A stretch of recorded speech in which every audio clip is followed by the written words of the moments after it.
오늘 로마서가 드디어 다 끝나게 됩니다. 이 전체적인 로마서를 새벽에 볼 때 뭐 단어 하나를 본 게 아니라 전체적으로 바울이 그때 당시에 로마에게 왜 이 편지를 썼는지 또 이 내용들이 무엇인지를 살펴보았습니다. 혹시 못 보시거나 잘 모르신 분은 유튜브나 밴드에 올려놨으니까 동영상을 차례대로 쭉 보시길 바랍니다. 그러면 로마서의 전체적인 계괄들을 이해할 수 있을 겁니다. 의외로 로마서가 이런 의도로 쓰여졌구나 하는 것들을 알게 됩니다. 많은 분들이 너무 단어나 구절 그다음에 조직신학적으로 접근하다 보니까 제대로 보지 못하는 그런 우를 범하게 되고요. 또 무조건 어렵다고만 생각을 합니다. 그래서 처음 바울이 쓴 것은 그렇게 어렵게 쓰지 않았다고 저는 생각을 하고 있어요. 그래서 다시 한번 보시길 바랍니다. 토요일에는요, 로마 교회, 우리가 보지 않았지만 토요일 날 말씀은 로마 교회가 하나 되어서 좀 나를 도와서 스페인 전도에 참여하도록 바울이 요청을 합니다. 그 예로 마게도냐와 또 아가야 성도들이 예루살렘을 위해서 구제연금을 한 것처럼 그렇게 너희들도 한번 연합을 해서 함께하면 얼마나 좋겠느냐, 이렇게 나름대로의 대안을 제시합니다. 이게 바울의 계획 중에, 개인적인 계획 중에 하나가 있지만 또 하나죠. 이방인 신자와 또 유대인 신자들이 지금 갈등하고 있는 상황이죠. 그거에 좋은 방법이 합쳐서 같이 생각하고 있는, 같이 하나님의 일을 하면 좀 어떻겠느냐라는 기대를 바울이 한 겁니다. 그래서 바울이 로마 교인들이 안 도와줘도 스페인 선교를 가겠지만, 이왕이면 이렇게 갈라져 있는 너희들이 내가 스페인을 가기를 원하는데 너희들이 좀 힘을 합쳐서 같이 이렇게 좀 해주면 어떻겠느냐. 지금 아가야나 그다음에 마가도냐 성도들도 지금 예루살렘에 어려움을 겪고 있는데 그들 위해서 지금 헌금을 하고 있다.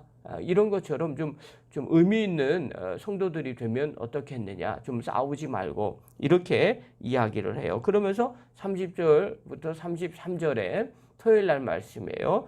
기도를 부탁해요. 우리 좀 그걸 위해서 같이 기도 좀 해줘라. 바울이 이렇게 기도하는 이유는 지금 갈등하지 말고 좀 이 목표를 가지고 좀 같이 기도하면 어떻겠느냐, 그 얘기를 하는 거예요. 그래서 기도의 내용은 유대인 반대자들부터 안전하게 좀 해달라고 좀 기도해줘라. 왜냐하면 유대인들 중에 바울을 죽이려고 하는 사람이 너무 많이 있기 때문에 그래요. 또 예루살렘의 연보를 좀 헌금을 잘 전달할 수 있게 해달라. 그렇게 여러분이 좀 기도 좀 해줘라. 그 다음에 로마 교회가 화해해서 기쁨으로 내가 좀 로마에 갔으면 좋겠다. 그러니까 좀 같이 화해하고 하나가 되는 걸 놓고 좀 기도를 하면 좋겠다. 이렇게 부탁을 합니다. 자, 그리고 난 뒤에 주일의 말씀을 보지 않았는데 주일은 16장 1절부터 16절까지의 말씀이에요. 거기에 보면 1절하고 2절에는 갱그리아 교회 자매 베베를 추천을 합니다. 이 편지 갖고 가는 사람이 있는데 이 갱그리아 교회 아주 훌륭한 여자 성도다. 그리고 그 베베를 추천을 하죠. 이 로마서를 내 편지를 갖고 간다. 그 다음에 3절부터 16절에 아주 중요한 말씀이거든요. 서로 문안하라 하면서 쭉 사람들의 그 교회 공동체 명단을 쭉 열거를 합니다. 로마서의 핵심은 뭐냐? 로마서 8장이냐? 11장이냐? 이런 설교를 많이 합니다. 그런데 사실은 바울 입장에서 로마서의 가장 중요한 핵심이라고 말하면 사실은 이 16장이에요. 16장에 사람들 문안하는 걸 그렇게 많이 합니까? 이건 다른 게 아니라 갈라져 있는 이 로마에 있는 성도들, 교회들 가운데서 화해할수록 서로 화해하도록 권면하는 거예요. 그러니까 서로 문안하라는 것은요, 지금 좀 서로 화해를 했으면 좋겠다. 이게 로마서의 사실은 하이라이트예요. 이 말씀의 핵심이거든요. 서로 지금 화해하면 좋겠다. 총 27명이 나옵니다. 여자가 10명이고요. 노예 출신자가 3명. 그 다음에 유대인이 6명. 그 다음에 교회 그룹이 5개. 그 다음에 바울 동역자가 8명이 나오게 됩니다. 그래서 서로 좀 무난하면서 화해하면 좋겠다. 이렇게 권면하는 로마서의 가장 결론적인 메시지입니다. 자, 그리고 난 뒤에 사족처럼 붙였어요. 마지막 오늘 본문은요. 마지막으로 당부하는 내용이에요. 바울의 개인적인 내용인데요. 뭘 얘기하느냐? 교회 주동자를 좀 처리하라. 지금 이렇게 막 갈등하고 있는 사람들이 있는데 그 사람들을 좀 처리를 해라. 그 사람들이 있으면 계속 피곤하고 힘들다. 그 사람들을 좀 멀리 했으면 좋겠다. 그리고 마지막 바울의 끝 인사가 나옵니다. 구체적으로 볼게요. 17절 한번 봅시다. 17절에 보면요. 형제들아 내가 너희를 권하노니 너희가 배운 교훈을 거슬러 분쟁을 일으키거나 거치게 하는 자들을 살피고 그들에게서 떠나라. 그렇죠? 분열을 일으키고 장애물을 놓은 사람들은 멀리하라. 지금 왜 로마 교회에 지금 분열이 일어나는지 여태까지 쭉 설명을 했어요. 이방인 성도, 유대인 성도들 뭐 누가 뭐 달렸느냐 틀렸느냐 하나님의 다 구원 계획에 있었다. 그러니까 중요한 것은 육으로 난 게 아니다. 이방인이냐 유대인이냐 표면적으로 그게 중요한 게 아니다. 할례 그런 게 중요한 게 아니다. 율법을 받았다 그런 게 중요한 게 아니다. 믿음으로 난 의가 중요한 거 아니냐. 성령님이 우리 안에 거하신다.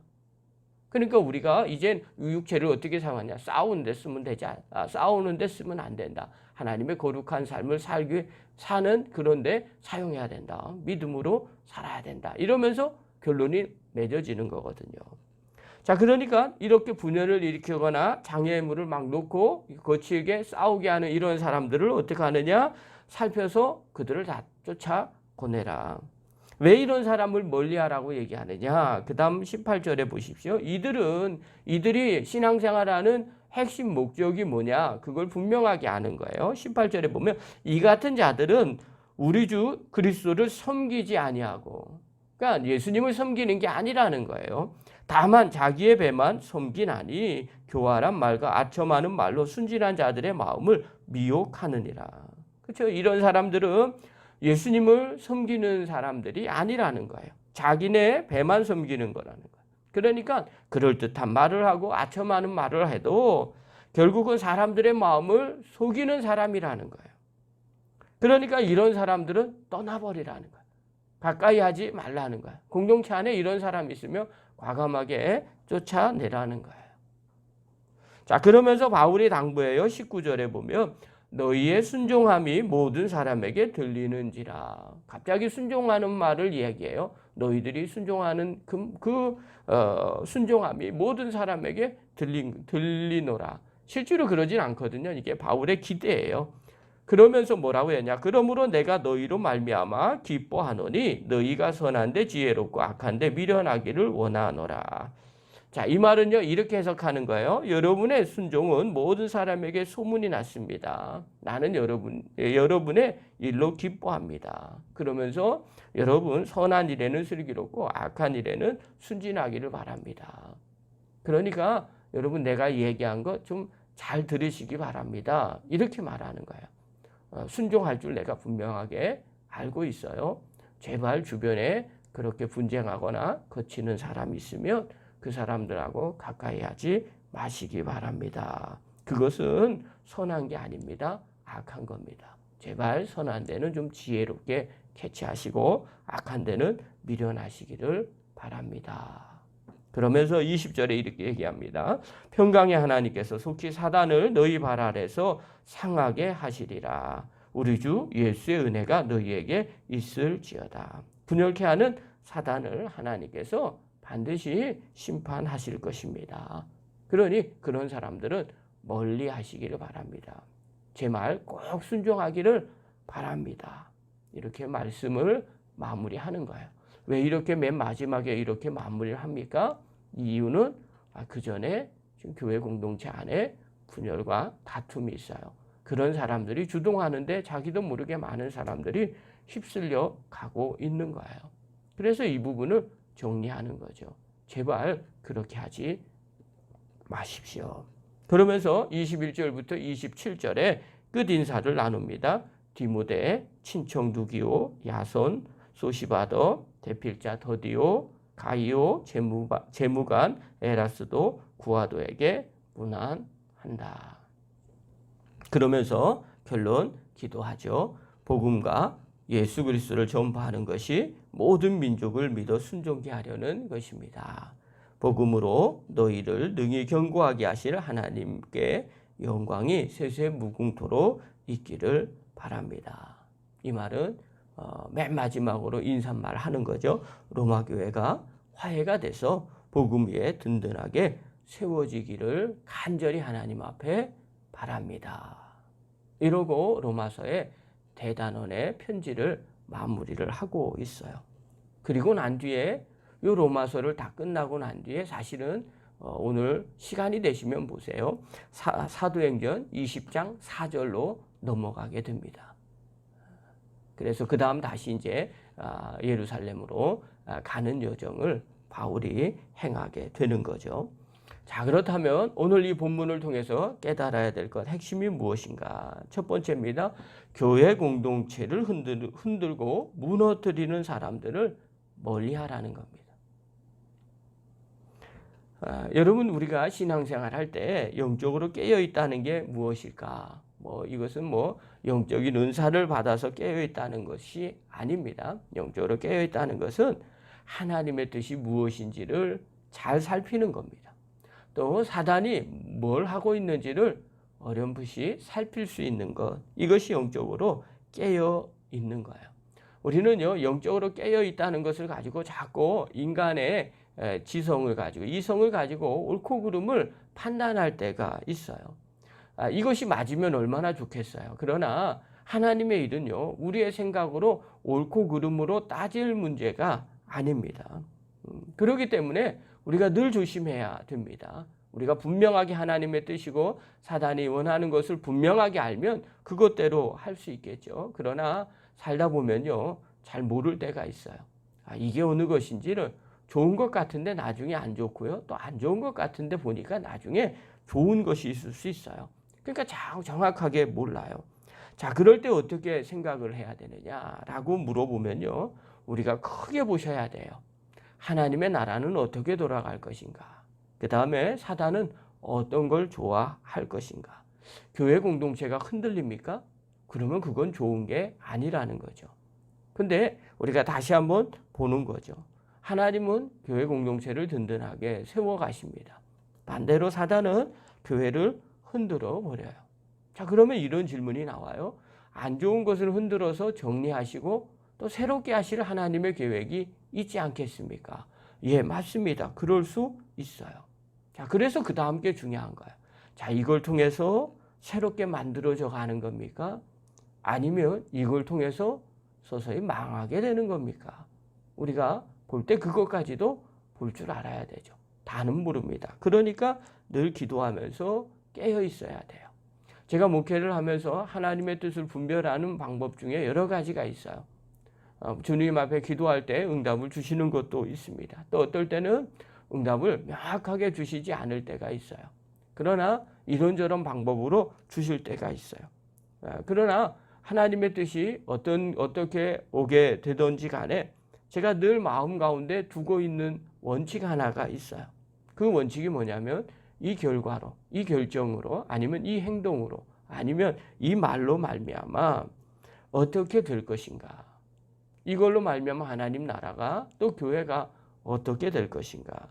이게 무너질 것인가? 아니면 새롭게 만들어질 것인가? 그것들을 늘 생각을 하게 됩니다. 그래서 이것이 새롭게 되어지는 계기구나라고 하면 좀 마음이 아파도 주님 뜻대로 하려고 노력합니다. 그러나 아무것도 아닌 것 같지만 이게 공동체를 무너뜨리는 출발점이 되는구나 하면 조심하고 또 조심하게 되더라는 거예요. 여러분, 우리도 마찬가지예요. 신앙생활은요, 거대한 것, 엄청난 것으로 사단이 유혹하지 않아요. 작은 것으로부터 출발합니다. 또 우리가 주님 앞에 헌신하는 것도요, 엄청난 걸로부터 출발하지 않습니다. 작은 것으로부터 출발합니다. 그렇기 때문에 이게 어디로부터 출발하고 어떤 결과를 맺고 있는지를 늘 살피셔야 됩니다. 내 말, 행동 하나가 공동체를 흔들어 버립니까? 무너뜨립니까? 조심해야 됩니다. 그러나 그게 아니라 오히려 세우게 됩니다. 또 키우게 됩니까? 그리고 든든하게 만듭니까? 그러면 힘들더라도 그것들을 해야 됩니다. 중요한 것은요, 공동체를 흔들게 하는 것은 어떤 것이든 멀리할 필요가 있습니다. 두 번째로요. 교회가 계속 세워지기를 목표로 삼아야 한다는 겁니다. 오늘 바울이 로마서를 쓴 이유는 다른 게 아니에요. 서로 하나 돼서 로마 교회가 계속해서 하나님의 일을 감당하기를 원한다는 목표가 있었어요. 마찬가지죠. 우리가 로마서를 다 보고 난 뒤에 결론을 내리는 것은 바로 이것이에요. 교회가 계속해서 세워지는 것을 우리도 목표로 삼아야 된다는 겁니다. 여러분, 코로나 이 사태 이후에 교인들이 어떤 신앙을 가져야 될까? 우리가 늘 마음 가운데 새기셔야 됩니다. 또 점검하셔야 됩니다. 그리고 우리의 관심이 어디에 있어야 되느냐? 성도들이 세워지는 곳으로 관심을 가져야 됩니다. 저도 그 일을 위해서 지금 기도하고 또 고민하고요. 또 9월 중에 뭔가를 또 하려고 또 생각을 하고 있고 또 기도하고 있습니다. 중요한 것은요, 이 모든 것이 신앙이 무너지는 쪽으로 쓰지 마시고 신앙이 세워지는 쪽, 여러분 성도들의 신앙이 세워진다는 것은 곧 교회가 든든하게 세워진다는 것을 의미합니다. 그곳에 목표를 두시고 관심을 두는 저와 여러분 되기를 바랍니다. 자, 로마서 전체 개관을 이야기를 했어요. 한마디로 정리하면 이겁니다. 이방인 성도, 유대인 성도들 모두 하나님이 다 부르셨다. 그러니 이제 나누지 말라. 성령님이 우리 안에 거하지 않겠느냐. 이제는 하나가 되어서 함께 복음을 위해서 세워지기를 바란다. 바울이 이렇게 당부합니다. 저와 여러분, 오늘 지금 우리 교회에 주신 말씀이라 붙잡으시고 이렇게 믿음으로 살아가는 하나님의 거룩한 백성들 되기를 간절히 축원합니다.